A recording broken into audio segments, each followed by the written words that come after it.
Welcome to my YouTube channel Taufiq sir free education.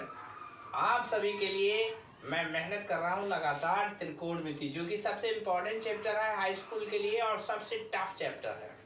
ये chapter एक ऐसा चैप्टर है, अगर इसको आपने बढ़िया से तैयार कर लिया देन आप 10 मार्क्स के हकदार बन जाएंगे यूपी बोर्ड एग्जामिनेशन में।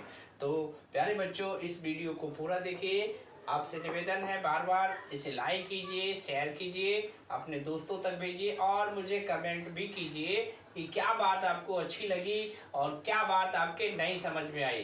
देन मैं आपको रिप्लाई दूंगा और आपके सारे सॉल्यूशंस मैं आपके लिए लेके आ रहा हूँ। तो आज हमारा जो टॉपिक है ये है sine square theta plus cos square theta equal 1 कैसे हो जाता है, क्यों हो जाता है, किस लिए ये बनाया गया है और कैसे यूज होगा। तो प्यारे बच्चों, हम लोग इसको समझने के लिए एक थ्योरम है जिसका नाम है पाइथागोरस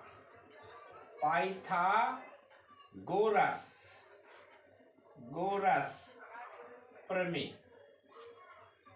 पाइथागोरस प्रमेय ये तो क्लास 6 और 7 से स्टार्ट हो जाती है, इसी के थ्रू ये बने हुए हैं और ये सर्वसमीकाएं हैं। ये बहुत आपको मदद करने वाली सर्वसमीकाएं हैं। तो पाइथागोरस थ्योरम होता क्या है ये आप क्लियर कीजिए, याद कीजिए और आपके लिए हम लिख रहे हैं।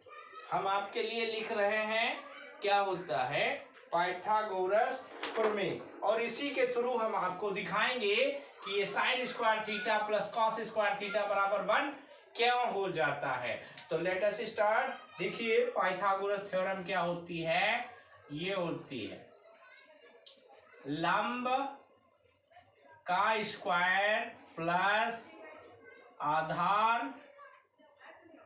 आधार का स्क्वायर बराबर होता है कर्ण का स्क्वायर। ये कर्ण लिखा है, कर्ण।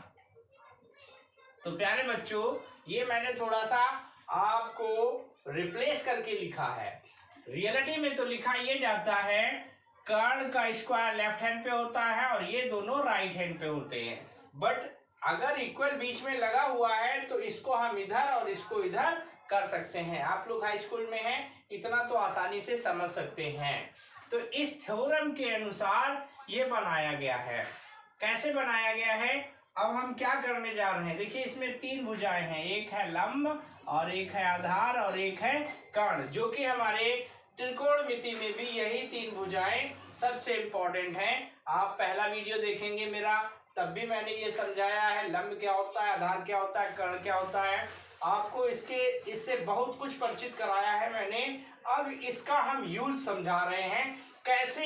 इसे याद करने की जरूरत नहीं है, ये तो आपका ऑटोमेटिकली निकल आएगा, बन के निकल आएगा। तो कैसे बनने जा रहा है, देखिए क्या करेंगे हमने यहाँ पर कर्ण स्क्वायर है तो हमने क्या किया, ये सबके नीचे हम लिखने जा रहे हैं कर्ण का स्क्वायर। यहाँ भी लिख दिया और यहाँ भी हमने लिख दिया कर्ण का स्क्वायर और यहाँ भी हमने लिख दिया कर्ण का स्क्वायर। इसका मतलब ये हुआ कि कर्ण स्क्वायर से सभी भुजाओं को भाग देने पर या पाइथागोरस प्रमेय में हर एक के नीचे कर्ण का स्क्वायर लगाने पर, तो हमने जब ये लगाया तो यहाँ भी स्क्वायर है, यहाँ भी स्क्वायर है, तो इसको हम होल स्क्वायर में लिख सकते हैं, यानी कि लंब बटा कर्ण का होल स्क्वायर। ये होल स्क्वायर हो गया। ऐसे ही यहाँ पर भी हम लिख सकते हैं, तो ये आ जाएगा आधार बटा कर्ण का होल स्क्वायर। अब भैया यहाँ पर देखिए सेम डिजिट है, ये कर्ण का स्क्वायर, ये कर्ण का स्क्वायर। ये तो आप जानते हैं कि अगर हमारा कोई अंश है वही हर है तो हम इस अंश से हर को काट करके लिख सकते हैं 1। जब हमारा अंश और हर समान होता है तो कट करके 1 आ जाता है। तो अब आप देखिए ये क्या है, लंब बटा कर्ण। याद करिए, पहले वीडियो को याद कीजिए जब मैंने आपको ये अनुपात सिखाए थे। तो लंब बटा कर्ण का मतलब हो गया साइन का स्क्वायर। अब इसके साथ में हम थीटा लगा सकते हैं संकेत के लिए। इसी तरह से अब यहाँ पर आधार बटा कर्ण होता है cos स्क्वायर थीटा। तो लीजिए आपका ये प्रूफ हो चुका है, ये प्रूफ हो गया। इसके बाद में इसके बहुत सारे रिप्लेसमेंट्स हैं, इनको हम पक्षांतरण करके कई और फार्मूलाज ला सकते हैं। जैसे साइन स्क्वायर थीटा को यहीं रहने दीजिए और कास को रिप्लेस कर दीजिए, तो ये बन जाएगा 1 माइनस कॉस स्क्वायर थीटा। अगर यहीं पर कॉस रहने देंगे तो कॉस स्क्वायर थीटा बराबर हो जाएगा 1 माइनस साइन स्क्वायर थीटा।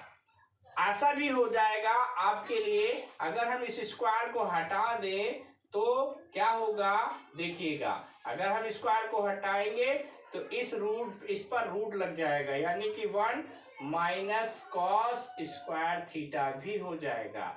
तो एक सर्वसमीका आपकी हल हो चुकी है और इससे आप कई सर्वसमीकाएं बना सकते हैं। ठीक इसी तरह से अब मैं आपको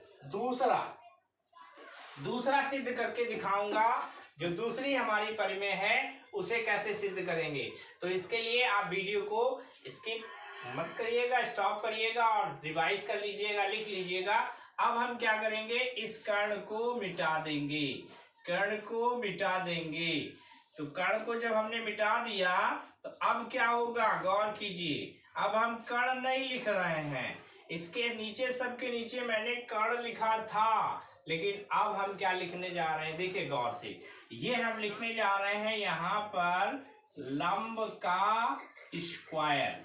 जब यहाँ लंब का स्क्वायर किया है तो यहाँ भी लंब का स्क्वायर कर दीजिए और यहाँ भी लंब का स्क्वायर।